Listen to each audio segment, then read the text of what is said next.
Hey guys, so I'm sure you've all heard about James Damore. He's that guy from Google who got fired just recently. He wrote like a 10-page memo explaining pretty much the differences between men and women and why possibly they don't make up, equal distributions within the tech fields, etc. And he did this anonymously and he actually did this a couple months ago when it was shared internally within Google. And then I guess somebody got a hold of it and shared it to Gizmodo, and then it exploded from there.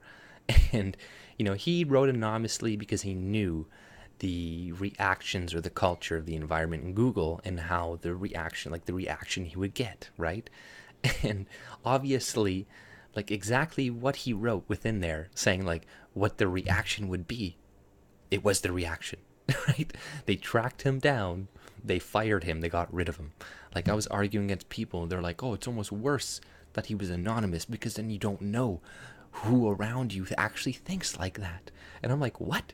Like, does wrong think really scare you that much? You don't want people who think something different than you to be around you. You're like, well, I don't, it feels like we're in like the McCarthyist era. It's like you're a Russian spy, you're this, you're that. but but yeah, like the way he wrote this huge memo, and then he gets fired right afterwards, and whatever, they're a private company, they can do whatever the fuck they want, but I love the way that the media and stuff was essentially framing this. They were saying that he wrote an anti-diversity memo, right?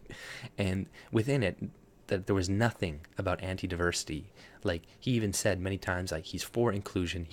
He believes in unconscious bias, all these things, and he even brought in alternatives for women to increase their numbers instead of just saying, oh, everybody's sexist, everybody's this and that. He's like, oh, well, women like to participate more, they like to work more in groups, so if we can make it like this and where we're actually working in groups more and trading ideas, then maybe that will increase the numbers and this and that. They're like, no, you're just a bigot, sexist, blah, blah, blah. We need to shut you up. And, and there we go. Yeah, they tracked him down and they fired him. And really, like, I know I think he's doing a lawsuit right now. And, people are like, oh, you should sue, etc. But in my mind, we shouldn't use the tactics of the left. Like even if they did commit a crime in a sense for firing him early or because of his political beliefs, etc.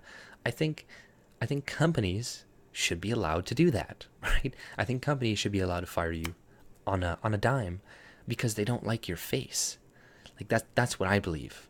So when you use the government to come in and then force companies to, you know, do what you want, whether you're on the right or the left, whether it's for a good cause or not, it's not something good. It's not a precedent you want to set because that precedent you set will eventually be misused down the line.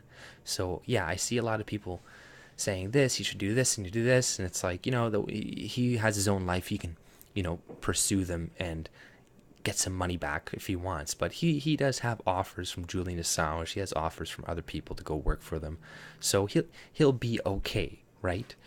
But but yeah, I just don't think we should use the tactics of the left, and we should try to live in a more free market society if we possibly can, right? But that's pretty much all I had to say about the content. If you like my content, subscribe and have a great day.